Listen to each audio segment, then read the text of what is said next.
mais uma vez, né, nessa oportunidade. É a primeira vez pregando no culto de domingo. Eu estou muito nervoso, eu não vou mentir. É muita gente. Mas Deus, eu creio que Ele vai te com sua misericórdia em minha vida. Abra sua vida comigo em Salmos 23. Salmos 23.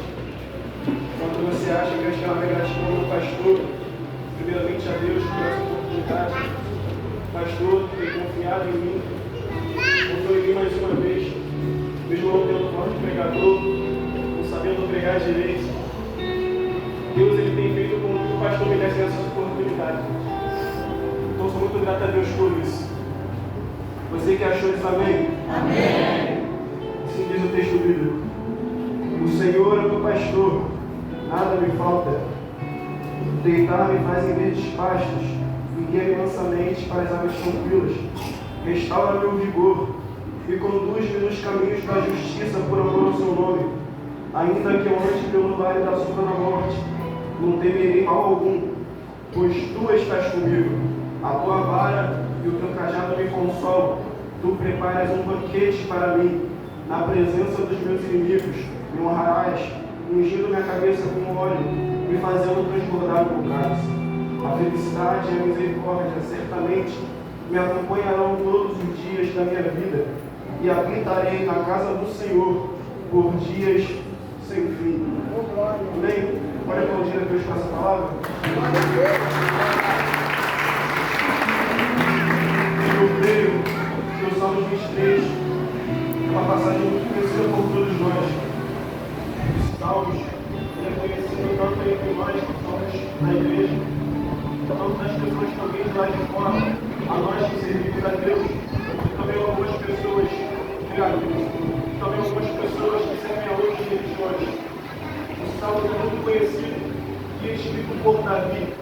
Primeiramente, quem foi Davi? Davi ele foi um jovem, um rei levantado por Deus. Nós conhecemos Davi por várias características. Algumas dessas características que nós conhecemos Davi é como o jovem que foi ungido dentro de sua casa, como o jovem que Deus levantou como rei, como o jovem que derrotou Golias, e o homem segundo o coração de Deus. Nós reconhecemos Davi por sua coragem, por sua fidelidade com Deus. Porém, no momento a qual Davi escreve o Salmo 23, não é um momento muito bom da sua vida. Davi, quando ele escreve o Salmo 23, ele está cercado com oásis no deserto. Para quem não sabe o que é oásis no deserto, é uma parte vegetada no deserto, ou seja, tem folha, tem árvore e também tem água. Davi, ele está naquele lugar e está cercado por seus inimigos. Mas enquanto ele está cercado, ele faz uma coisa que chama a minha atenção. Ele escreve o Salmo 23, que é considerado como uma confiança em termos em nosso pastor, em Deus.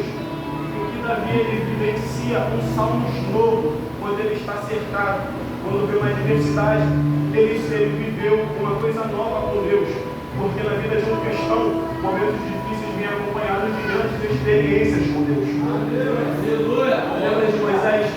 Quando Deus levanta Moisés para libertar o povo de Israel, agora o povo de Israel e Moisés estão fugindo, mas só que ele se encontra cercado. De um lado estava vindo o faraó, e não tinha como continuar caminhando por conta do mar. Agora Moisés ele tem que parar, olhando para aquele momento de dificuldade missionária, momento de tristeza, momento também de desespero. Porém, quando ele se depara com aquele momento, Deus abre o mar e faz com que o povo de Israel passe. Não sei se você vai entender a sua vida, mas se você está passando por um momento difícil na sua vida, não olhe apenas para o momento difícil, olha para o que Deus quer fazer de novo na tua vida. Davi, então ele escreve o Salmo 23. Quando ele começa o Salmo 23, ele começa dizendo: o Senhor é o meu pastor. Aqui ele usa um advérbio possessivo, dizendo que o pastor é meu, eu pertenço ao meu pastor. Quando Davi ele quer trazer essa ideia de que o Senhor é o pastor e todos nós somos as ovelhas, ele quer trazer a ideia de que nós pertencemos a Deus. E as ovelhas, gente, elas têm uma característica muito interessante. O porquê? Porque a ovelha, quando ela se acostuma com o pastor original, ela não consegue servir outro pastor. Um exemplo, se se eu estou devendo algum dinheiro para o Pedro, mas só que eu não estou tendo esse dinheiro no momento e quiser dar 9 ou 10 das minhas ovelhas para o Pedro, ele não vai aceitar, a menos que ele fosse açougueiro. Por quê? Porque se minhas ovelhas fossem para o Pedro, elas iriam estar acostumadas comigo e elas iriam morrer de tristeza, de depressão, e iriam morrer porque estavam com saudade de mim, que sou o pastor original. E mesmo se elas não morressem de tristeza, depressão e saudade de mim, elas iriam morrer de fome e de sede, porque elas não conseguiriam comer e nem beber do que o pastor novo iria dar, porque elas pertencem a mim. Percebeu porque você não consegue mais sair da igreja? Percebeu o porquê que você não consegue comer mais a comida do mundo? Olha para mim, não serve mais. Você já tentou, mas você sabe que você pertence a Deus. Quando Davi ele quer nos trazer essa ideia de que o Senhor é o nosso pastor e todos nós somos as ovelhas, ele quer nos dizer uma coisa com isso. Aí, gente, nós somos as ovelhas, certo? E Deus é o nosso pastor. Nós somos o quê? Nós somos o quê? E só Deus é o nosso pastor. Só Ele está acima. E todos nós somos comandados, somos guiados por Deus. Quem só para colocar isso na nossa vida? Por quê? Porque se nós começarmos a compreender de fato que todos nós dentro da igreja somos ovelhas e que só Deus está acima, só Deus é pastor, a gente para de disputar para ver quem canta mais. A gente para de disputar para ver quem prega mais. A gente para de disputar para ver quem faz mais coisa na igreja, quem dirige melhor. A gente começa a ter um complexo de compreensão, porque todos nós aqui dentro da igreja não somos iguais. É claro que eu tenho que respeitar o cargo do meu pastor do exército por conta da hierarquia e por conta do que Deus estabeleceu para a sua igreja. Mas se nós fôssemos colocar a gente diante de Deus, colocar eu e a missionária diante de Deus, colocar eu e o meu pastor diante de Deus, colocar o Pedro e o evangelista Fabrício diante de Deus, eles seriam iguais diante de Deus, porque todos nós somos ovelhas. Quando Davi continua a escrever, ele diz: nada me faltará. Quando Davi diz nada me faltará, ele não quer dizer apenas que Deus, ele é aquele pai, aquele pastor que há de providenciar todas as coisas para a ovelha, o que elas quisessem. Não, ele não se limita apenas a isso, porque quando nós traduzimos de uma expressão hebraica, muda um pouco o significado, e mais de nada me faltará, para em nada me faltará. E quem em nada me faltará? O pastor, gente. O pastor não vai te faltar. Diante da tribulação, o pastor não vai te faltar. Ele não vai ser só aquele pastor que vai te dar tudo mais, mas vai ser aquele pastor que quando tudo começar, ele não te deixou. Ele está contigo nesse momento. Gente, se vocês estiverem prestando atenção, eu peço para que você dobre a sua atenção agora. Porque o Salmo 23 ele não é apenas um versículo normal, uma passagem normal. Aqui relata uma história de um pastor para com suas ovelhas. Aqui nos relata uma história. Eu quero contar essa história para vocês que está acontecendo no Salmo 23. Quero te fazer entender o que o Salmo 23 quer dizer de fato. Porque muitas das vezes, quando nós pregamos, quando nós ouvimos, muitas pessoas pregam, até mesmo eu, de uma forma a qual nós falamos sobre os salmos do pastor, mas eu quero te falar sobre o pastor desses salmos. Quando é no versículo 2. Agora o pastor, gente, o pastor, quando ele sai, todos os dias ele tem o dever de sair com as suas ovelhas. Todos os dias ele tem o dever que não pode ser mudado, ele tem que sair com as suas ovelhas. Mas ele não pode sair bem tão tarde para não pegar o sol de meio-dia, de 1 hora, de 2 horas e machucar as suas ovelhas. Mas também não pode sair muito cedo para que as ovelhas não sentem frio e ficam com frio. O pastor ele tem que sair no horário certo, ele tem que sair no horário ao qual ele planeja todos os dias. Agora que o pastor sai com essas ovelhas, entra o versículo 2: deitar-me faz em verdes pastos. Por quê? Porque no meio da caminhada a qual o pastor está levando as ovelhas, tem que levar as ovelhas para descansar um pouco. E quando a Bíblia diz deitar-me faz em verdes pastos, quando nós também traduzimos uma expressão hebraica muda o significado e vai para em pastos de grama nova. em vez de dizer pastos verdejantes, vai para pastos de grama nova. Porque o que o pastor tem para proporcionar para as suas ovelhas é o melhor. O que o pastor tem para proporcionar para as suas ovelhas é o que tem de bom. Então, o que Deus tem para as suas ovelhas, o que o pastor tem para as suas ovelhas, não é algo velho. Glória! O que o pastor tem para as suas ovelhas não é algo velho.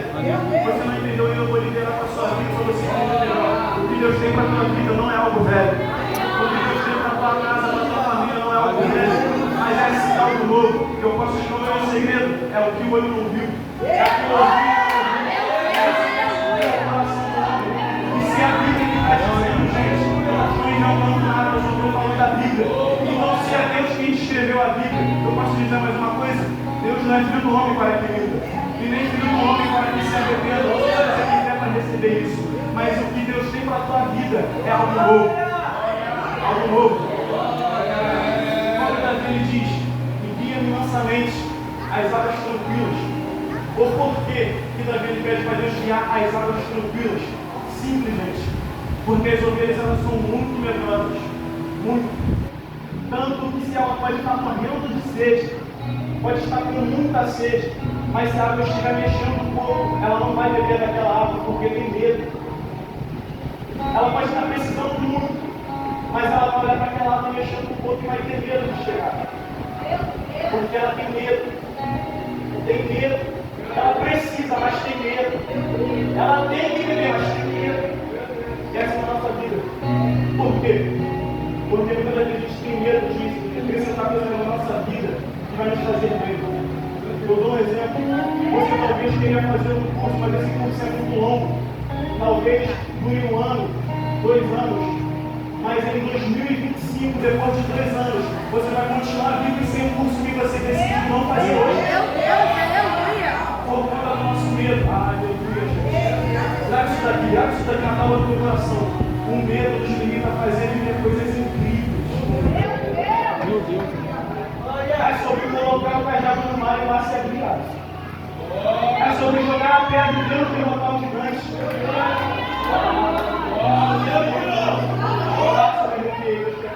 Pessoas aqui. Não é sobre Deus fazer para você reagir, é sobre você fazer para Deus reagir.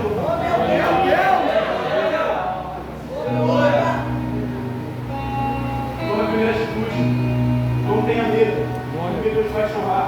Tem também o outro fato do porquê que Davi pede para Deus guiar as águas tranquilas. As ovelhas, quando chegam nas águas, no rio, em qualquer lugar que beber dessa água, elas não bebem até ver o seu reflexo na água. Pega isso daqui. Elas não bebem até ver o seu reflexo na água.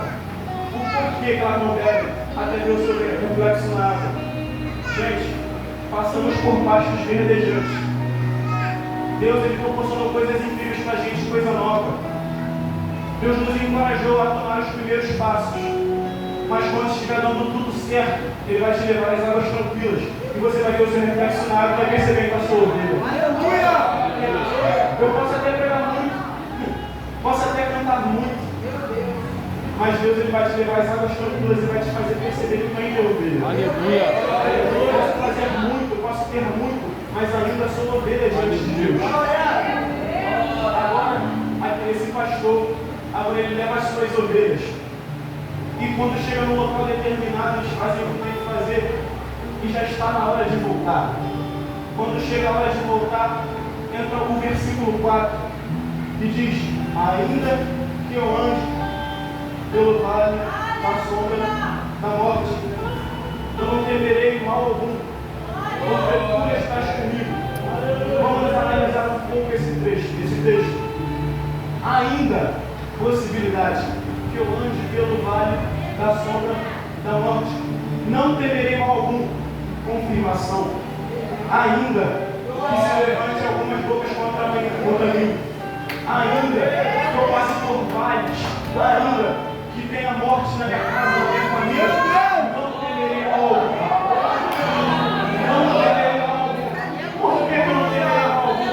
Aqui Davi nos mostrou uma impossibilidade, gente. Eu quero te fazer entender o que era esse vale da sombra da morte. Esse vale da sombra da morte eram alguns lugares rochosos, eram alguns lugares íngremes, a qual as ovelhas tinham que passar com o seu pastor, e era fácil de tropeçar, e era fácil de cair em algum abismo. E outra, às vezes estava escuro neste lugar, então as ovelhas estavam impossibilitadas, elas não viam se fossem tropeçar.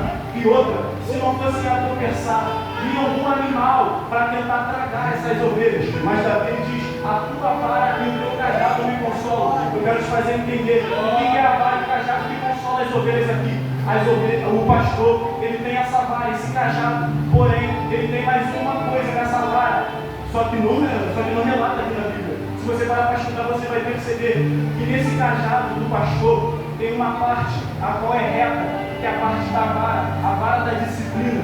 Se algumas ovelhas se desviarem do caminho a qual ele está mandando, ele corrige essas ovelhas e traz de volta para o caminho. Entra o cajado. Em que situação estão? Quando as ovelhas elas caem em algum buraco, caem em algum abismo, o cajado ela tem um formato desse jeito, gente, como se fosse uma âncora, como se fosse alguma coisa para pegar, para buscar. Então, quando a ovelha cai em algum buraco, o pastor ele vai e resgata. É aí que entra o cajado. Mas quando a gente para estudar, a gente percebe que tem mais um. Sim, tem mais um. É mais uma função nessa vara. Qual era a função? Quando tirasse esse cajado, era uma ponta afiada. Para que essa ponta afiada? Para se viesse alguns animais, alguns bichos quererem tragar as ovelhas, ele matar. Para salvar as suas ovelhas. Eu quero te fazer entender isso, gente, de uma vez por todas. As ovelhas são impossibilitadas, não vêm, mas elas podem ser atacadas. Isso me lembra de Levítico, capítulo 19, versículo 13, quando a Bíblia diz que Deus agora está estabelecendo regras sobre Israel através de Moisés. Quando estabelece regras através de Moisés, e uma dessas regras, em Levítico capítulo 19, versículo 13, ele diz: não amaldiçoarás ao surdo, e nem porás tropeço diante do cego, porque eu sou o teu Deus. Gente, eu te pergunto, se nós amaldiçoarmos ao surdo, ele vai escutar sim ou não? Sim ou não? Não, ele não vai escutar, mas vai ser amaldiçoado por aquela palavra. Se nós colocarmos uma pedra de tropeço na frente de um cego, ele vai ver sim ou não? Sim ou não? Mas ele vai tropeçar naquela pedra de tropeço. E Deus no final do versículo ele diz: eu sou o Senhor teu Deus. Não é só o Senhor teu Deus que anda contigo, mas é o Senhor teu Deus que te livra. Mas é o Senhor teu Deus. Aleluia. Você pode até não estar vendo, mas Deus te livrou nessa noite. Você pode até não ter escutado, mas Deus cortou a maldição. Eu quero te fazer lembrar um pouco dessa história. Quando você era menor e você nem lembrava da maldição que estabeleceram sobre a sua vida, mas você cresceu e sua mãe te contou. Lembra? Você não tinha possibilidade de clamar, pedir a Deus para que Ele cortasse aquele laço, para que Ele cortasse aquela maldição. Deus e cortou e olha você aqui adorando a Deus. Você pode até não ter visto alguém colocando uma pedra de tropeço na frente do teu caminho. E você poderia ter até tropeçado, porém, Deus ele tirou aquela pedra de tropeço. Deus ele tirou aquela pedra de tropeço. E você não tropeçaria nela mais. Eu vou mais a fundo, eu vou na Bíblia para você que não está acreditando ainda. Em Salmos 91, no versículo 3, a Bíblia diz: ele livrará do laço do passarinheiro. Ele livrará do laço do passarinheiro. Gente, o laço do passarinheiro é uma corda fina, invisível, a qual você não via, mas ela te enrolava, Satanás te apertava, te enrolava e conseguia tragar com a sua vida. A gente não conseguia ver esse laço, porém, o mesmo versículo que nos revela aqui, aleluia, que nos revela que Satanás tenta nos tragar quando nós não estamos vendo, é o mesmo versículo que na parte A do texto vai dizer: ele me livra. Ele, gente, não sei se você está entendendo isso aqui, talvez, quando você estava vindo aqui para a igreja, Deus te livrou de uma bala perdida e não viu. Talvez, quando você estava vindo de carro ou de moto, Deus te livrou de um acidente e tu não viu. Pessoas cogitavam, falando que a parte do está fazendo fazer coisa do jogo. Aquela palavra, porque eu vou na Bíblia de novo, em Salmo 1 Samuel, capítulo 23, versículo 14, a Bíblia me relata Deus manda Davi libertar um povo chamado Keila. Quando Davi ele vai se Keila, agora Davi segue, mata os filisteus e liberta esse povo. Só que ele está fugindo para um povo e Saul chega até chega essa informação até a Saul. Porém, quando chega até a Saul, Deus ele pergunta a Davi, mesmo sem saber, gente, mesmo sem saber, isso aqui é muito interessante, mesmo sem saber que Saul sabia de que ele estava fazendo com aquele povo, porque aquele povo era prisioneiro de Saul. Saul não gostou nem um pouco da notícia. Agora ele vai atrás de Davi junto com os filisteus. Agora Davi, ele pergunta a Deus, por acaso esse povo de Keila irá falar para Saul aonde eu estou? Eles irão me trair, Senhor. E Deus não responde na primeira oração, até que Davi ele insiste e pergunta novamente, Deus, esse povo de Keila irão me falar aonde que eu estou para Saul? E Deus responde, sim, Davi, esse povo irá falar para Saul aonde você está para que Saul possa te tragar. Gente, percebe isso daqui? Agora quem foi liberto, em vez de pagar com gratidão, está pagando com ingratidão. Não vou nem parar isso daqui, senão vou ficar sem muito tempo. Agora Davi, após ter consultado a Deus, e Deus ter confirmado daquilo que ele cogitava, agora ele vai para o deserto de Zif. É aí que entra 1 Samuel, capítulo 23, versículo 14, a qual Davi está escondido no deserto de Zif, nas partes montanhosas, nas partes altas. Eu fui estudar sobre que partes montanhosas que a Bíblia estava me relatando. A Bíblia diz que era partes de rochas muito grandes no deserto de Zif. E gente, você sabe que a rocha é Cristo, que a rocha é Deus, a própria Bíblia nos confirma isso. A Bíblia diz, agora em 1 Samuel capítulo 23, um pouco após ter relatado que Davi estava escondido, disse, Saul procurava Davi todos os dias. Os filisteus procuravam Davi todos os dias. Porém, Deus não entregou Davi na mão de Saul. Deus não entregou Davi na mão de Saul. E quando você estiver em Deus, enquanto você estiver em Cristo, pode tentar levantar, pode tentar te tentar te matar. Mas só que enquanto você estiver em Deus, não vai ser na força do meu braço, não vai ser porque eu gosto muito, até porque eu nem tenho voz para isso. Não vai ser porque eu quero muito, até porque eu tenho uma boa ofensa para quero muito. Não vai ser porque eu amo, até porque eu não sei falar a palavra de Deus. Não vai ser porque eu jejum, não vai ser porque eu sou longe, vai ser porque não. Salmo 23, versículo 14. Não temerei mal, porque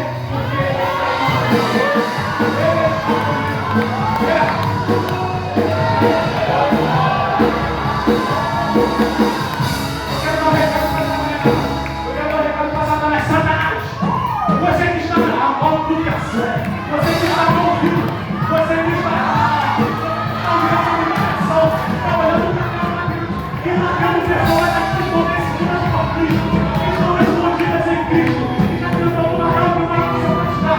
Nós estamos em Deus.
vale da sombra da morte. E agora eles têm que voltar para casa. Agora, tendo que voltar para casa, eles chegam em seu lar, na sua fazenda. E aí entra o versículo 5.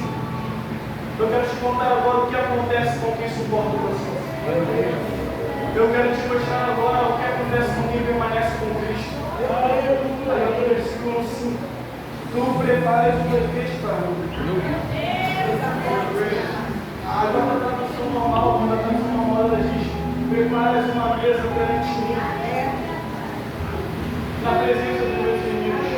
Você sabe que na Bíblia, mesa significa honra.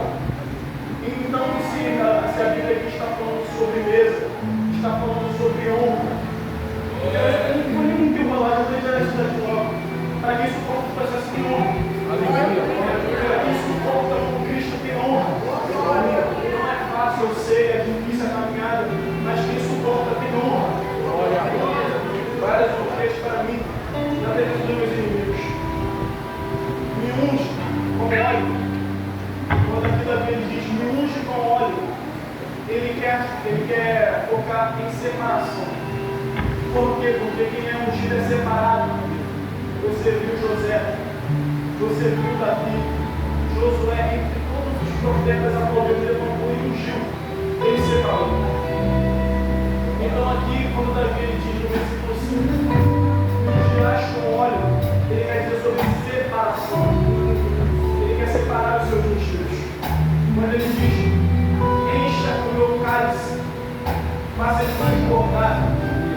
Ou por que ele tem que fazer transbordar, gente? Simples. Porque outrora tinha outra coisa preenchendo o cálice. Outrora o cálice estava cheio de outras coisas. Porém, quando Deus ele enche até transbordar aquilo que outrora estava dentro, sabe? Aleluia. Aleluia. Aquilo que estava dentro do cálice agora está fora, não está mais dentro. Porque Deus ele faz isso, ele não nos enche até transbordar para a gente receber isso, não. Ele não nos enche até transbordar para colocar um monte de gente aberta, porque eu só vou colocar gente aberta. Ele não nos faz transbordar por conta disso, mas ele nos faz transbordar para aquilo que outrora estava dentro da gente. Aleluia! Não é para preencher algo, pelo contrário, é para a gente. Jesus. Não é para mostrar que nós somos bons, que somos os melhores, mas é para mostrar que se não fosse Deus nos enchendo até transbordar, nós estaríamos numa maçã do pecado. E aí que entra no versículo 5. Eu gosto de considerar esse versículo 5 como uma gratidão a Deus. Por quê? Porque diz, certamente, que a felicidade e a misericórdia do Senhor me seguirão por todos os dias. Eu habitarei na casa do Senhor por dias sem fim. Eu quero te fazer entender o porquê que a misericórdia nos persegue. O porquê que a vida vem presta para a misericórdia perseguir. Eu precisaria explicar isso daqui, gente, porque olha para mim, olha para você. Somos falhos, pecadores, porém, Deus ele viu graça na gente, porque com a sua infinita misericórdia nos permitiu ter chegado até aqui. A gente erra todo dia, fazemos o que não agrada a Deus, por mais que nós tentarmos ser, gente, sermos santos, a gente não consegue, porque nós somos humanos. Então a misericórdia dele entra nisso. O que você quer dizer com isso? Ele te ama. Ele te ama. Aleluia. Você é instrumento da bondade dele. Você só funciona hoje porque ele te tirou daquilo que você via antes, gente. Não vamos chegar para ele, pelo amor de Deus. Ele te ama. Ele me ama. Então por quê? Porque a felicidade dele nos seguirá por todos os dias. Simples. Porque nós estamos com Deus. Se nós não estivéssemos com Deus, como eu disse no começo da palavra, quem sentiria saudade, tristeza. Mas é porque nós estamos com Deus que nós somos felizes. No final do versículo 6, diz diz: habitarei na casa do Senhor por dia sem fim. Antigamente tinha que ser assim para nós sermos felizes, sentir a presença dele. Mas posso dar uma notícia: por meio de Jesus Cristo, ele mora na gente.